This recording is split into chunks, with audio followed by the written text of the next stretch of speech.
Good afternoon, everybody. Happy to be here. It stopped raining, by the way, if you haven't been outside. So I want to talk a little bit broadly about the changing demographics of the United States. I was trained as a demographer, and I specialize in immigration. So these two things have really come together recently when we think about what's happened with changing our immigration laws and how that has been affected by the last presidential election in November.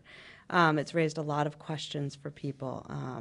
How are we changing? How should we be changing? How should we change our immigration laws? So let me just start with a broad point of view. Over time, so in the last 4 decades, the U.S. has sustained very high levels of immigration.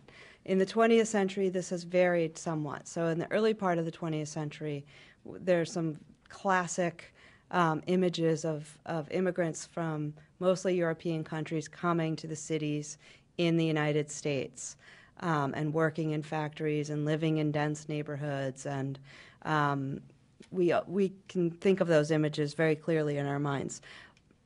During the middle of the 20th century, the U.S. experienced the baby boom, high numbers of births to families in the U.S., and very low levels of immigration at that time. So things had been curtailed. In fact, in 1970, the United States was almost entirely native-born, and the immigrants that were living there were mostly from previous wave of immigration. But by the end of the 20th century, immigration had picked up again, starting in a bit in the 70s, picking up speed in the 80s. In the 90s, particularly the second half of the 1990s, we saw a lot of immigration in this country, and that's continued into the 21st century. And so there's a lot of changes that come with that. Changes from including the source countries of immigrants, from European to largely Latin American and Asian in the current couple of decades, and changes in the settlement patterns of immigrants throughout the United States. So they used to be very concentrated in New York, Chicago, LA, Miami, places like that. Now we have immigrants in many, many communities across the United States, many of them with little or no experience of immigration and immigrant integration into the social, economic, civic, and political life of those places and this country. A lot of my work addresses those issues. Changing patterns of settlement, the new places immigrants are going to, the shifts from cities to suburbs, and what that does to institutions in suburban areas like schools and healthcare systems, political systems, and also what the response has been at the local level and at the national level. So you've all probably heard that we're in the middle of thinking about changing our immigration laws. The Senate has proposed a bill in the last couple of weeks, and there's a lot of talk about the chances for the U.S. changing its immigration laws and how those have seemingly changed overnight. And the night was election night, the presidential election night, November 6th, I think it was, in 2012. So the results of that election have motivated many people, particularly Republicans, to think about how to change immigration laws. Now, that's the kind of cold political calculation that's going on. But to be fair, immigration law and talk of changing our laws has been going on for quite a while. We haven't changed in any fundamental way our immigration laws since 1990, when we changed our admission system pretty substantially, and 1986, when we had a legalization program that legalized about 3 million people who were living here without status. So it's been almost 25 years since we've changed our admission system, and longer since we had a legalization program. But I will say that over that period of time, the source countries of immigration continue to change based on different patterns in different places in the world having their own economic, political conflicts and other challenges that tend to send people to the U.S. So we now see a call for changing our immigration laws, and the emphasis now is on a shift towards economic reasons. So how can we change our immigration laws to better fit our economic needs going forward? And we have a demographic situation, for lack of a better word, where we are right now. We're an aging society. We will continue to age very rapidly. The baby boom generation that was born after World War II up until about 1964 had just started to turn 65. So we have about 79 million people who are going to become senior citizens, seniors, I guess we call them. That started about a year or two ago.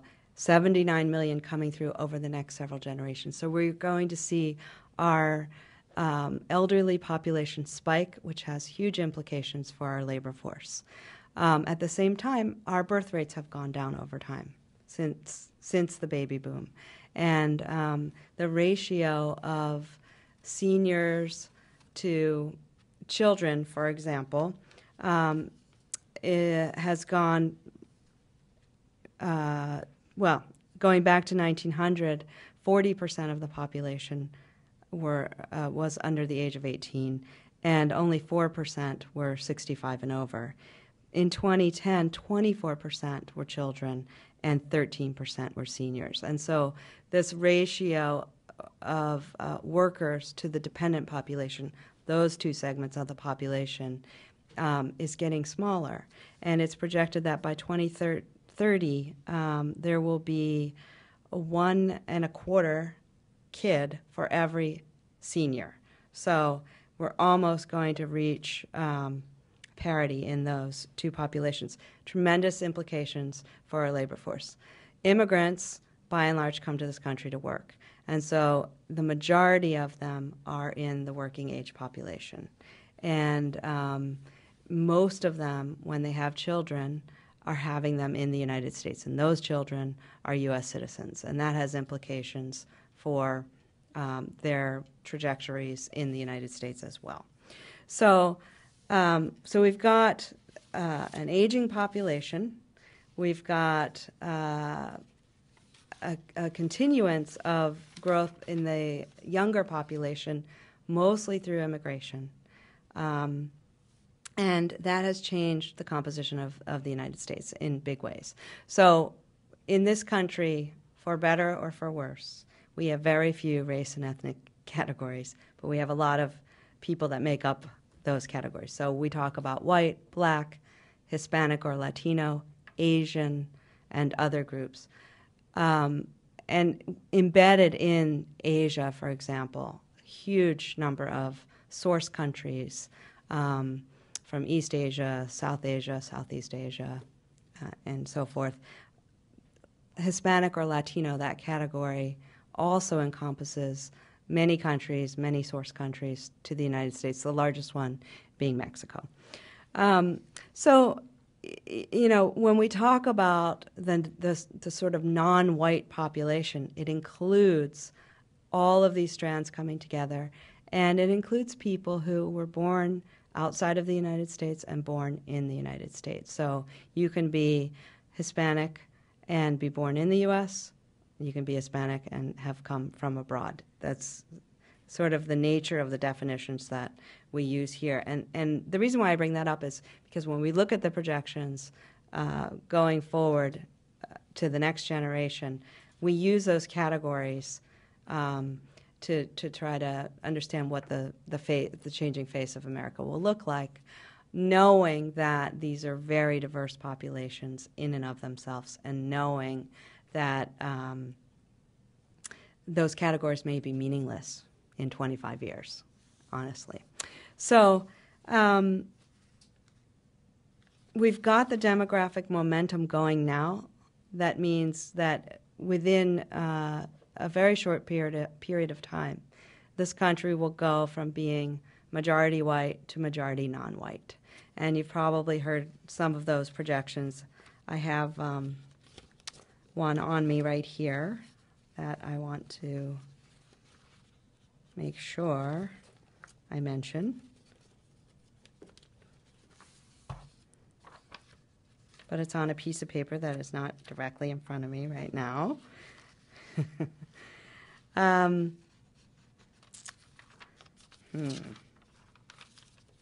I'm sure I left that piece of paper by the printer, but let me just tell you what I know. So about 17% of the population right now is Latino. About 5% is Asian. About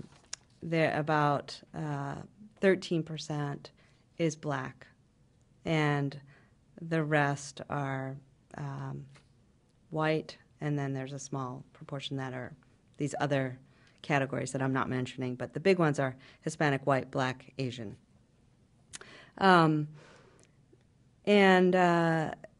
We're going to see growth. The fastest growing and the youngest population by far is the Hispanic segment of the population, and it's projected that they will be about 29% of the population by 2050. Asians will be about 9% of the population in that year. Whites will be about 47%. Blacks will be, I off the top of my head, I can't quite remember, but I think it's still around 13% of the population. If somebody can do the math on that, that would that would help. But I just I lost that piece of paper on the way over. So I think what's important to note there is that the changes will happen swiftly, and they impact a lot of different forces and institutions on the ground. And we can talk about that through your questions. I won't go into that right now. So another thing that I think that this group is interested in is how the last election changed things and what that means, what the prospects for immigration reform are, what that means going forward. And what we know is in the last election, the Latino vote, record numbers of Latinos voted in the last election. So somewhere between 10.5 and 12.5 million Latinos voted. About 10% of the vote is attributed to Hispanic voters. It's expected that the eligible voting population of this segment could double within a generation. And so that's what the focus has been on, and that's why there's been a renewed pressure to think about changing U.S. immigration laws. And I should point out that the last time we tried to change U.S. immigration laws in a very big way, in a comprehensive way, was in 2007, and that ultimately didn't happen. And now here we are, 6 years later, having the same kind of debate, but in a very new context and with much more attention to details that we didn't have before, including, as I mentioned, this push towards a more economically based immigration. The U.S. has really primarily admitted immigrants and immigrants based on family ties, and also, so some vast majority, say 75%, over the last couple of decades have come in on family-based visas. About 15% or so come in on work visas, which includes the worker plus their family members, and then another 10% or so come in as refugees and asylum seekers. We've got this the youngest of the race and ethnic groups, the Latinos / Hispanics, growing replacing themselves, even if there is no replacing themselves as voters, even if there is no more immigration, even if it stopped today. They're projected to claim 40% of the growth in the electorate between now and 2030. And so the focus is squarely there. So I want to make the distinction between a population that's growing through natural increase and a population that's growing through immigration. This group is growing through both, but it's primarily through natural increase, or the number of births over the number of deaths. And then you see as the population ages, people become eligible to vote. Among immigrants, the other issue is naturalization and who becomes a citizen and how that affects the vote and what naturalization rates are like. And again, the focus is on this group that tends to have much lower rates of naturalization across all groups when you have, when you group them as a whole. But of course, by country of origin, it really varies. So I think what I'll do is, threw out a bunch of numbers, gave you some ideas to think about, and I know you guys have questions, so feel free to ask.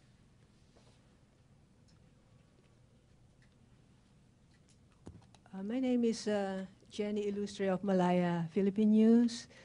First of all, thank you for the weather update. But I know we are more interested in the political climate in 2014 and 2016. So my question is, how will the demographic momentum that you mentioned and also the effect of comprehensive immigration reform with the growing voting power of the Hispanics and Asians, how will that affect the 2014 and 2016 elections? Thank you very much. I think one of the things that's really hard to predict right now is what's going to happen with immigration reform. So I would say a couple of weeks ago, there was a lot of optimism and also a lot of pressure on Congress, on this administration, to get something done. And now, with the events in Boston and a wider discussion, there's possibly a slowing down, which may not be a bad thing. It may be that more careful discussion will yield better policy in the end.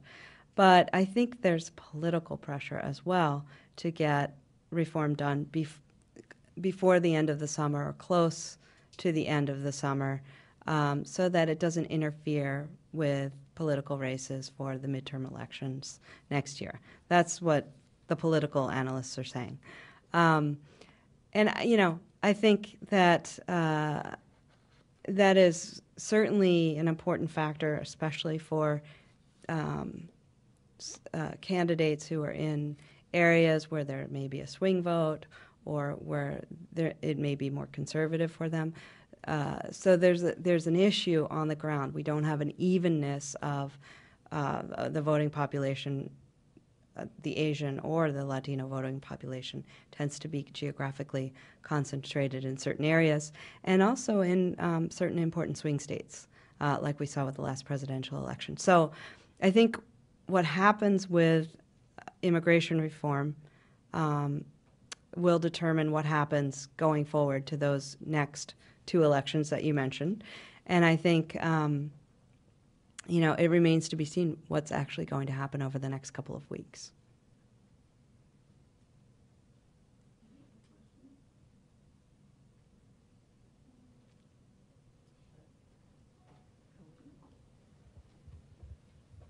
Baher Tawil, U.S. correspondent from On TV Channel Egypt. When you say the reforms or you need to change the immigration laws, what do you mean by those reforms? What exactly, which kind of reforms the United States needed now? Okay, so I'll give you a brief sketch. What's being talked about right now falls into a bunch of different categories, but I'll give you the kind of big sweeping overview. Of course, there's enforcement issues and border security. That's a big part of the equation, something that is always part of a package of reforms like the one that we see now. and that includes border security, aimed at our land borders, particularly the U.S.-Mexico border, but also internal enforcement issues. And that includes a employment verification system, something that doesn't really exist right now, so that employers, when they're hiring potential employees, can check in the database to see whether they are in the U.S. legally. So that's the big first bucket. The second is a legalization program. This is being considered right now. It's something that I mentioned. We haven't had a legalization program since 1986. And this is basically there are three types of people that are being considered for legalization right now. You may have heard about the Dreamers, young people who were brought to this country at a young age by adults, usually their parents, who grew up in this country, who've never been present legally and are now, when they become adults, are ineligible to work in the U.S., and so forth. So that's one group that's looked at very favorably for a legalization program. Second group are that are being considered are agricultural workers, people working in U.S. agriculture. Manual laborers tend to be foreign-born. A huge proportion of them tend to be working here without status. So that's a second group. And the third is everybody else, adults mostly, who have been in the U.S., who either arrived with a valid visa and overstayed the terms of their visa, or slipped across the border undetected and have been living in the United States for any number of years. So that's the second big bucket. So the first one was border security and enforcement, second, legalization, and the third major set of reforms is something that people refer to as future flow. So future flow is a bunch of different things, including how to change our admission systems, visa system, so admitting people for legal permanent residence as well as admitting people on temporary visas, how to change those laws, and eliminating the backlogs of people who have been waiting in line for a long time to get their green card but have been unable to get their green card because of per-country limits. So there's a lot of talk about how to change the system, and I can go into more detail about that. And then there's a number of other issues on the table right now that have to do with very specific parts of the policy. It's very detailed. There's an 844-page bill that the Senate put out about 2 weeks ago, that will be debated, and the House has to also bring forward their proposal as well. So I hope that helps. So I guess the point is the big picture. So there's always this argument: should we have a comprehensive set of immigration policy reforms, including all the things I just mentioned and more, or should we just work on issues piece by piece? Should we think about the high-skilled immigration component separately and what it would mean to reform that system to make it work better? Should we think about the dreamers, the people who came here as kids who are now lacking in a pathway forward and opportunity? Should we recognize that group first as a group that's important to this country and our future? Should we complete the fence on the border and have more resources and put our efforts there? These are all things that are being talked about individually as issues that could move forward on their own.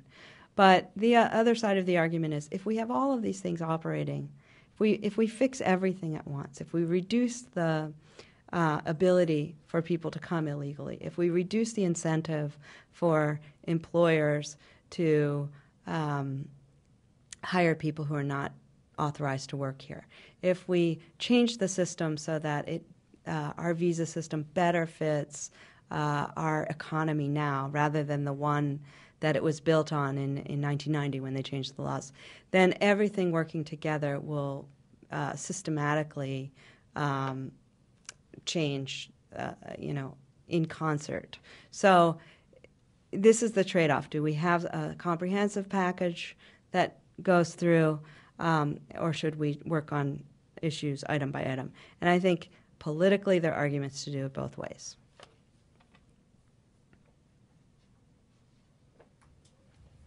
Thanks. Barışkan Ünal, Turkey.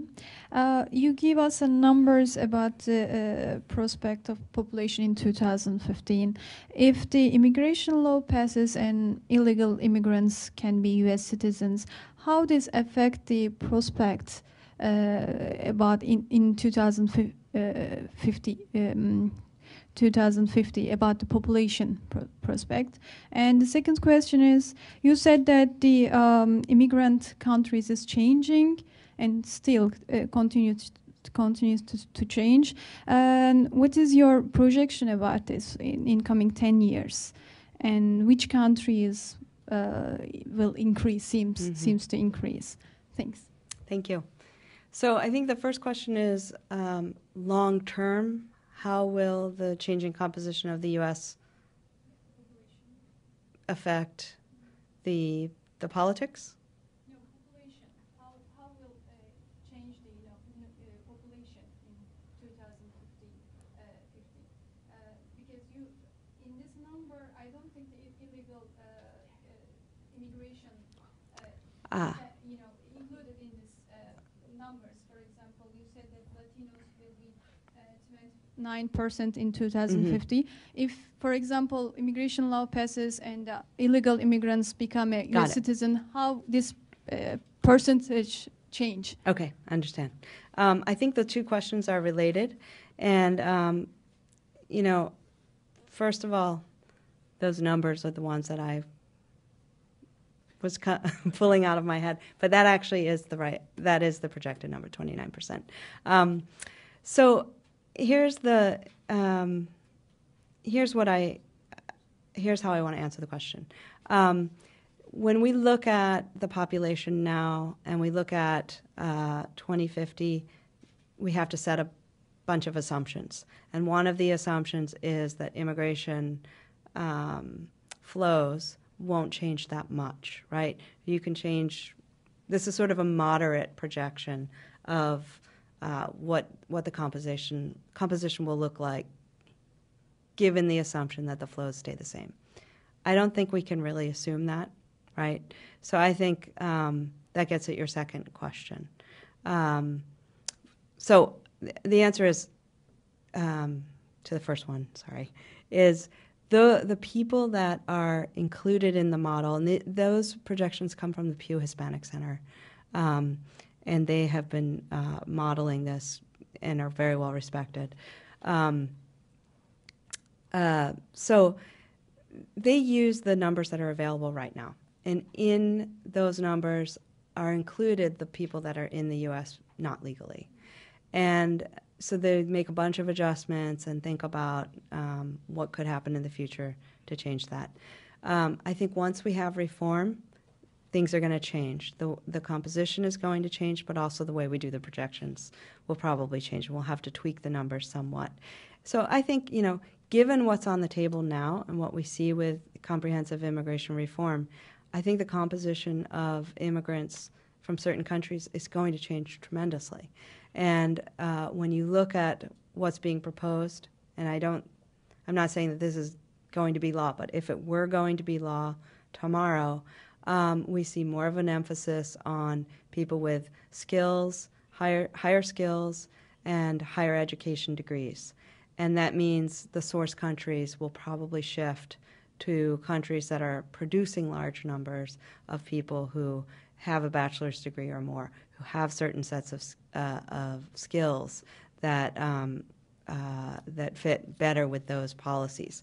So I think over the short term, we won't feel the impact so much, but over the longer run, we will see that change. And it also begs the question of how will that change things in other countries as well. What does this global economy hold for a more educated, more mobile workforce with different sets of admissions laws in different countries around the world. So I think that there is one thing to consider in terms of U.S. competitive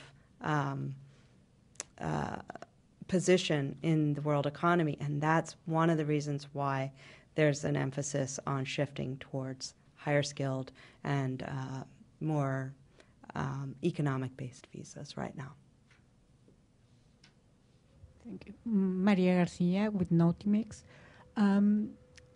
As an expert, what is your point of view about what arguments are the correct to address the reform separately or as a comprehensive reform?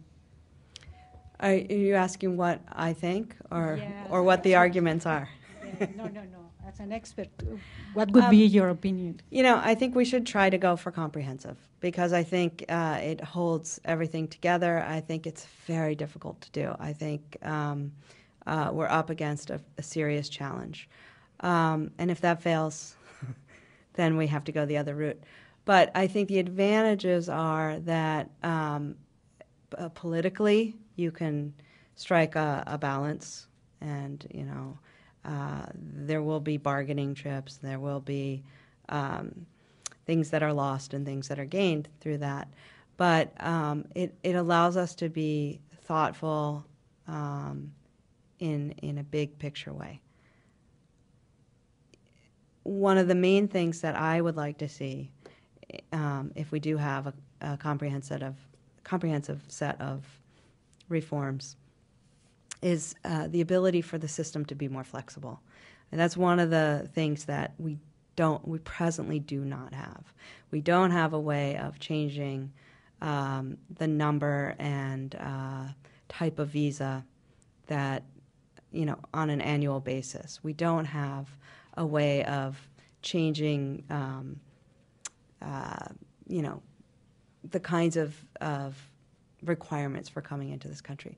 Some of the Senate proposal has some issues, some parts of it that build in a flexibility, and I think that would be a huge step forward. So that's another reason to think about it comprehensively. I can dream, right?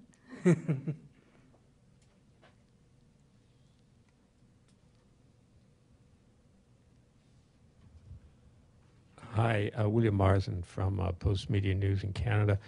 I'm a little curious, as just an addition to the question that was asked earlier, would you be able to describe for us a little bit of the various political dynamics that are working in whether or not this bill gets through from the Republican and Democrat side, and how you might see them play out in the next few months? Sure. I thought you were going to ask me about Canada. Maybe I have questions for you later. So one of the key things right now is the fact that the Senate has a proposal, and the proposal was led by 8 senators. 4 of them were Republicans and 4 of them Democrats. And it's been a very deliberate, very public show of bipartisanship. And included in the Gang of 8, as they're called, is Marco Rubio, who is a new senator from Florida with Cuban roots. He's a Cuban American. He also has Tea Party roots, so he comes from one of the most conservative wings of the Republican Party. His presence and leadership is to a certain extent driving reform. And I think it's an important dynamic because we haven't really seen this kind of leadership in the past. We've had Republicans, like John McCain, who's also part of the Gang of 8, change points of view, flip-flop a bit on the issues around immigration. But this is a key. So among the Senate, although they were very secretive, they're very confident that their colleagues are going to be pulled along by the diversity of the people that are leading this. However, the real dynamic that we have to think about is what happens between the House and the Senate. And the House is Republican controlled, is much more conservative, has been pushing a very different point of view on reform, and they've really been vocal in terms of a couple of things. Number one, let's not rush this through. This has to be done very carefully. Number two, we're not necessarily going to agree with everything that the Senate has proposed. In fact, we want to dial it back a bit. We want to take a step back. And number three, a couple of times, one of the key negotiators in the House has said, I think we might be much more interested in a piecemeal approach, in getting individual bills through. So there's a number of factors there. We have to wait to see what happens in terms of their proposal, but I expect it to be at a very different starting point, and then we'll see what happens in the end. I don't know if that's the dynamic you wanted to hear about, but I hope that helps. Well, I did want to ask you what, also in addition to what you just said, but what do you think are the basic fears on each side that are playing out here and the political gains that can be made one way or the other, or losses? Well, I mean, to be blunt, I think the Republicans have been pretty explicit about their fear, and that is losing a big chunk of the electorate if they don't do something about immigration reform. And so that seems to be driving this. And the evidence for that is that directly, like the day after the election, leaders, not just in the U.S. government, but well-identified politically conservative Republicans who are in the media and either journalists or talk radio show hosts were very vocal about the importance of legalization in particular, and that's a huge change. It's a starting point that we haven't seen we didn't see in the last set of debates. So I think what they're thinking is, if we do this, we'll be in better shape for the next presidential election. The Democrats have a lot to lose because they're the ones that have been pushing for this all along, and President Obama is at the head of that. So he made promises that he wants to keep. It didn't happen in his first term. There's a lot of pressure right now to have that move forward. So I think that's the pressure on that side. Hi, thank you very much. My name is Li Ping from China Radio International. My question is related to culture. So you are an expert of immigration. I'd love to know your views on how the change of population structure will affect American culture. That's the first question. Tiny little question, right? The second question is, in immigration reform discussions, cultural aspects are important components which have affected immigration reform policies. Thank you. Well, on culture, so the United States likes to say it's a nation of immigrants, and our national motto, E pluribus unum, means out of many one. So the ideal there is that you can be in this country and be identified with another country, another religion, many different races, religions, whatever, and you are still considered American. Maybe not first, but you can be incorporated at least culturally and ideologically. And the idea here is that you may or may not lose some of your culture along the way, but your loss is America's gain. So the way you become incorporated is America takes a little bit of you, you give a little bit of yourself, and we move forward as this diverse and dynamic and very culturally differentiated place. So that's the ideal. In practice, it takes a while for people to become incorporated in this country and to figure out who they are and to figure out how they fit in. And it happens to individuals at an individual level. So we've got a national immigration policy, but immigrants come to this country, and yes, they're coming to America, but they are moving to a particular place. And that particular place is a context where this type of social, cultural, political, economic integration takes place.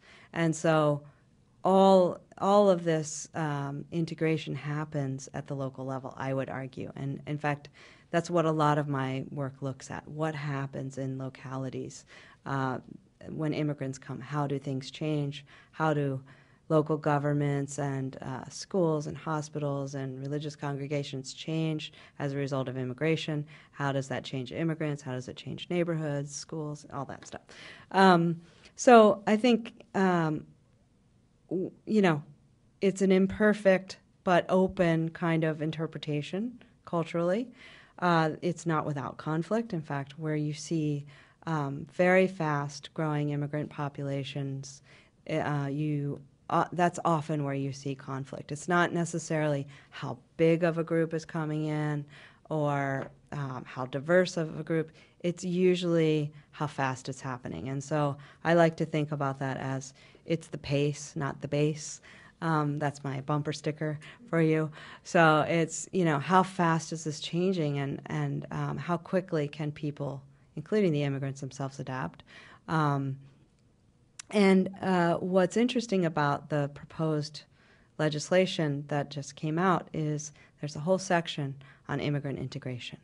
And it's not been so much a part of our formal laws before, although naturalization is, obviously a big part of what happens to immigrants here or not. What happens to people when they come here is very variable. And so the new law has, not the new law, the proposed law is cognizant of these processes. So there's a section in the legislation that talks about having a national office for citizenship and integration, but also local councils, local funding streams for help through the legislation, and a bunch of other things. So recognizing that this is something that is a two-way street, that's a process that takes place over time and in places, in actual localities. And I think it's an important step that we talk about this as a country and as communities. And so having it in the law allows us to kind of move that forward. New York, please ask your question. New York. Yes, hi. My name is Paula Shinoga. I am the host of the African View radio program and also produced by Global Media Productions. Thank you for this opportunity. I was just wondering, this actually fits into your, the last question. Do you think the recent tragic incident in Boston has seriously impacted the discussions on the current immigration reforms? And that's in light of there's a conversation out there about how someone could become an American citizen and not actually fit into the American system. That the system is somewhat of an isolationist system, even though you're a citizen, but you don't don't feel like you fit in. And that sort of fits into, the situation in Boston right now. Would you comment on that? Sure. The important thing here is that the Boston events are a pretty extreme set of events, and the issue of security and intelligence and those issues are intertwined with immigration, understandably, but not in the tight way in terms of what we're discussing now in terms of immigration reform. So there's been a big impact on the discussion. There's been an opportunity, and I think we do need to talk about these things, to open up that issue and to understand better what happens to people in this country who don't fit in. My understanding of what happened with the brothers in Boston is a unique situation, and I don't think we have all of the details, but I know that they were very much influenced by people at a young age, especially the younger brother. This is not necessarily an immigration issue. They came with their parents and got political asylum, or they were asylum seekers. There was no indication at that point that that these young boys, one of them was only 9 years old at the time, would develop in any particular way. So, there are people that come to this country and don't fit in many different ways. They don't become people that want to do this country harm necessarily. A lot of people hold on to their ideals, which is, another set of issues. So I think the main impact of those events on immigration reform is that it opens up the issue for discussion. It opens up a connection between national security and immigration, and sort of thinking about integration in that very particular way. But it also is an opportunity for people who would like to slow down the process or derail the discussions that we're having now to kind of lob in there with that discussion. But I think it's an opportunistic approach, and it's something that we have to be careful to not equate all of that with all immigrants in this country. Last question. Thank you. Inga Czarny for Polish Press Agency. Could you elaborate a little bit more on the question how immigrants vote? Because we all heard that 70% of Latinos voted for President Obama, but I can imagine the question is much more complicated. Even among Latinos, it's complicated, right? So, the Cuban population, particularly the older Cuban population, are mostly Republicans. You're not asking like what the numbers are. You're just asking what motivates people, and how do they make their decisions. So when I looked at some of the polling before the election, it asked people what their primary concerns were and what they were looking for in a candidate. And pretty consistently across race and ethnic groups, across the foreign-born and the native-born, across places and age groups, the number one concern was the economy and jobs.